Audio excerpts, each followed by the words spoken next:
Dramas की तारीख हज़ारों साल पुरानी है। यूनानी थिएटर से लेकर शेक्सपियर के दौर तक ड्रामास ने मौजूदा दौर के कल्चर, सियासी निज़ाम और इंसानी जज्बात को पेश किया। टीवी ड्रामास का मकसद किसी माशरे के अंदर मौजूद बुराइयों या मसाइल की निशानदेही करके इनके मुताबिक आम आवाम को अवेयरनेस देना होता है कि कैसे इस मसले को माशरे के अंदर सुधारा जा सकता है। 1990 के ज़माने के अंदर जब एक नेशनल टीवी PTV के अलावा कोई और दूसरा चैनल मौजूद नहीं था, तो उस वक्त के ड्रामास देखने के लायक थे, जिनके अंदर ना सिर्फ इन तमाम माशरती बुराइयों को बयान किया जाता था, बल्कि इनके अंदर कोई ना कोई सबक आमोज़ पैगाम भी हुआ करता था और साथ साथ ऐसी इंटरटेनमेंट भी हुआ करती थी कि आप फैमिली के साथ बैठकर इसको देख सकते थे।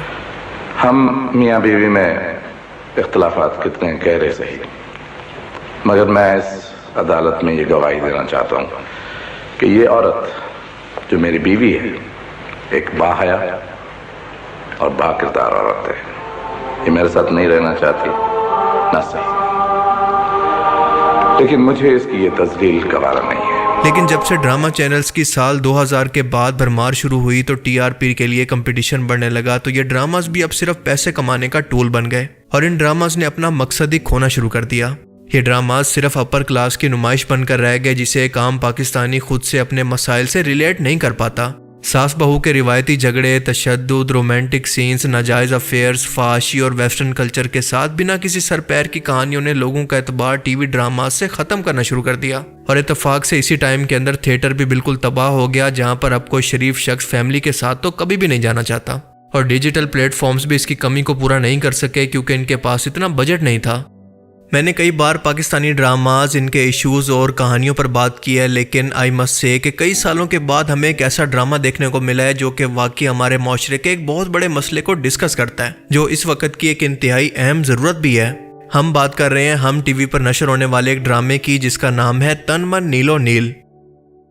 इस ड्रामा की कहानी वैसे तो एक गरीब देहात की लड़की नीलो की ज़बरदस्ती शादी और इसके अमीर घर के अंदर इस्तेसाल और गैरत के नाम पर इस पर जुल्म जबर के गिर्द घूमती है, जबरी शादी और ख़ानदानी निज़ाम के मसलों पर बेस करती है, लेकिन साथ साथ एक इंतहाई अहम पाकिस्तानी मॉब मेंटेलिटी को भी डिस्कस करती है, जिसके कई वाक़यात टाइम टू टाइम पाकिस्तान के अंदर रिपोर्ट होते रहते हैं, जिनको सुनकर दिल दहल जाता है। जब कोई शख्स किसी दूसरे शख्स पर अपनी ज़ाती रंजिश की बुनियाद पर झूठा इल्ज़ाम लगाता है, चाहे वो तौहीन मज़हब हो या फिर कोई चोरी डकैती वगैरह, और हजूम बेकाबू होकर बगैर किसी की सुने डंडे सोटे लेकर अपनी जन्नत पक्की करने के लिए और गैरत दिखाने के लिए इस मजलूम पर चढ़ दौड़ता है, खुद ही इसको मुजरिम भी बनाता है और इसके बाद जज बनकर इसको सजाए मौत भी सुना देता है, बिना ये जानने की कोशिश किए कि क्या वाकई वो शख्स कसूरवार भी था कि नहीं। आमतौर पर ऐसे वाक़यात के पीछे कोई गलत इन्फॉर्मेशन, कोई ज़ाती बदला या फिर मजहबी इंतहा पसंदी होती है, और ये एक इंतहाई सीरियस इशू है।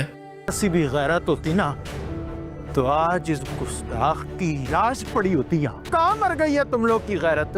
इतने बेहया हो गए हो। इसीलिए हम सब मुसलमानों के घर में पैदा हुए हैं कि एक ला मजहब खुदा के घर में नाचे और हम लोग कुछ ना करें। इस ड्रामा की कहानी के अंदर नीलो को एक झूठे इल्जाम की वजह से मॉब घेर कर इसको गैरत के नाम पर कत्ल करने के लिए इसके पीछे पड़ जाता है, हालांकि वो बेकसूर होती है और सिर्फ एक गलत इन्फॉर्मेशन और लोगों के अंदर फैलाई गई अफवाहें और फिर इन अफवाहों को मजहब से जोड़कर हजूम को उकसाया जाता है कि वो इसको कत्ल कर दें, क्योंकि हजूम को यकीन होता है कि कानून इंसाफ नहीं करेगा। आप जरा सोच कर देखें कि अगर इस सोच को किसी माशरे के अंदर आम कर दिया जाए तो इसके मुताबिक तो पुलिस और अदालती निज़ाम को तो बंद कर देना चाहिए, और जो भी शख्स ताकतवर होगा किसी हजूम को ब्रेन वॉश करके बहका कर वो किसी भी शख्स की जिंदगी और मौत का फैसला कर सकता है। और इस तरह का जुल्म का निज़ाम किसी जंगल के अंदर तो चल सकता है, किसी कमज़ोर को दबाने के लिए, खाने के लिए तो चल सकता है, लेकिन इंसानों के माशरे के अंदर ऐसा नहीं चल सकता। ऐसा नहीं हो सकता कि हमारे सामने बेगुनाहों का खून बहाया जाए और हम बेहिस्सों की तरह इसको देखकर सिर्फ आगे बढ़ जाएं। पर अफसोस कि हमारा ये मुल्क, हमारा ये माशरा इस वक्त इसी निज़ाम पर चल रहा है। इतनी बहादुरी के साथ हमारे माशरे का ये कड़वा सच सामने लाने पर हमें हम टीवी को अप्रिशिएट करना चाहिए। पाकिस्तानी तारीख उठाकर देखें तो हालिया वाक़यात के अंदर मिशाल खान नाम के एक इंतहाई ज़हीन और बहादुर नौजवान को 13 अप्रैल 2017 को इसी तरह की एक झूठ की बुनियाद पर तौहीन मज़हब का इल्ज़ाम लगाकर मॉब ने कत्ल कर दिया। मिशाल मर्दान की अब्दुल वली खान यूनिवर्सिटी के अंदर सहाफ़त की तालीम हासिल कर रहा था और इसकी आदत थी कि एक सहाफ़ी की तरह मुल्क के फरसुदा निज़ाम और माशरे की बुराइयों पर सवाल उठाता। इसकी सच्ची बातें और इसकी दलेरी इसके दुश्मनों को पसंद नहीं आई तो 13 अप्रैल को मिशाल खान और इनके 2 साथियों को मुबैना तौर पर तौहीन मज़हब का इल्ज़ाम लगाकर यूनिवर्सिटी से मुअत्तल कर दिया गया। बगैर किसी सबूत के अफवाहें फैलना शुरू हो गई कि मिशाल खान ने मज़हब के खिलाफ कोई तौहीन अमेज़ बात की है, और इस हजूम के अंदर क्योंकि मजहबी शिद्दत पसंद लोग भी मौजूद थे जिन्होंने हजूम को मज़ीद उकसाया। मिशाल के उस्तादों ने यह देखा तो इसे यूनिवर्सिटी से बाहर निकलने का मशवरा दिया, लेकिन मिशाल ने जवाब दिया कि जब मैंने ऐसा कुछ किया ही नहीं तो किसी से छुपूं क्यों। हजूम ने मिशाल के हॉस्टल के अंदर घुसकर इसको बाहर निकाला, लातों मुक्कों से उस पर तशद्दुद किया और इसके बाद इसको गोली मार दी। मारने के बाद भी इन जालिमों ने डंडों मुक्कों लातों से इसको इतना मारा कि इसका सर तक कुचल दिया और पुलिस यहाँ पर खड़ी बेबस होकर तमाशा देखती रही, क्योंकि उसके मुताबिक वो तादाद के अंदर बहुत कम थे। यह हजूम इतना जंगली और वहशी हो गया था कि मिशाल की लाश को जलाने की भी कोशिश करते रहे और बाद में तहकीकात हुई तो पता चला कि ये तमाम इल्ज़ामात तो झूठे थे। अदालत ने इसके बाद कई मुल्जिमान को सजाएं भी दी, गिरफ्तारियां भी हुई, लेकिन वो मासूम जान अब कभी वापस नहीं आ सकती। इसी तरह से सियालकोट के दो भाई मुगीस भट्ट और मुनीब भट्ट दो सगे भाई थे। मुगीस 19 साल का जबकि मुनीब 15 साल का था। दोनों ही अक्सर करीब के ग्राउंड के अंदर क्रिकेट खेलने जाया करते थे और एक दिन वहां पर कुछ लड़कों के साथ इनकी लड़ाई हो गई।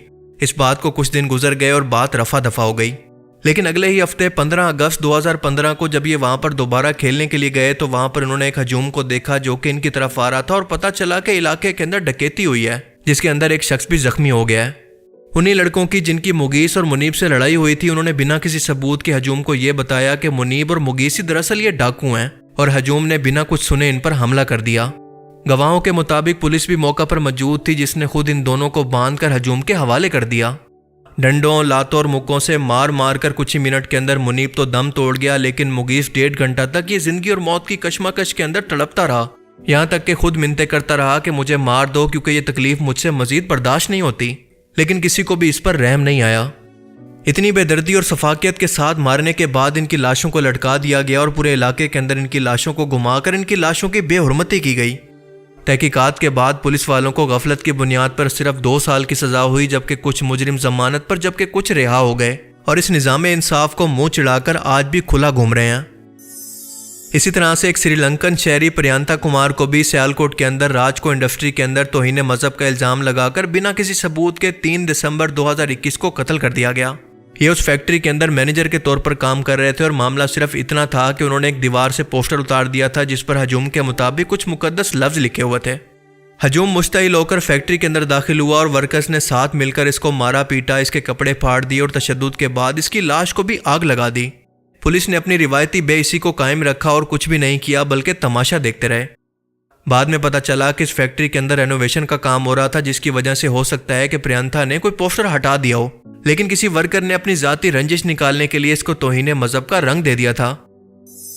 इसी तरह से लाहौर के इचरा मार्केट के अंदर एक औरत अरबी लिबास के अंदर एक लफ्ज का ड्रेस जिसका मतलब मीठा बनता है पहनकर शॉपिंग के लिए गई हुई थी और देखते ही देखते वहां पर हजूम इकट्ठा हो गया और कहने लगा कि यह लफ्ज तौहीन मजहब के अंदर आता है, जिसकी वजह से इस्लाम खतरे के अंदर पड़ गया। हजूम इस औरत को धमकियां देने लगा और इससे पहले कि इस पर टूट पड़ता पुलिस ने मौका पर आकर इसकी जान बचा ली। ASP शहर बानो ने इस पर बुर्का डालकर इसको वहां से निकाला और तब जाकर इस औरत की जान बख्शी हुई। दरअसल ये ड्रेस UAE की एक ब्रांड का था जिस पर अरबी के अंदर मीठा, खूबसूरत या फिर प्यारा लिखा हुआ था और इसी बात पर आखिरकार मीडिया पर आकर इस औरत से इस चीज़ की माफ़ी भी मंगवाई गई, तब जाकर इसकी जान बख्शी हुई। सिर्फ एक गलत फहमी और अवाम की जहालत ने इस औरत की ज़िंदगी को ख़तरे के अंदर डाल दिया। हमारे माशरे की ये जहालत और मॉब मेंटेलिटी कई बेगुनाह लोगों की जान ले चुकी है, कई बेगुनाहों का खून बहाया गया, जिसकी वजह पाकिस्तान के अंदर शऊर और तालीम की कमी है। ऐसे लोग खुद सोचने की बजाय अफवाहों पर यकीन कर लेते हैं या फिर इनके बड़े जो कुछ भी मशहूर कर दें उसकी वजह से उनके पीछे चल पड़ते हैं।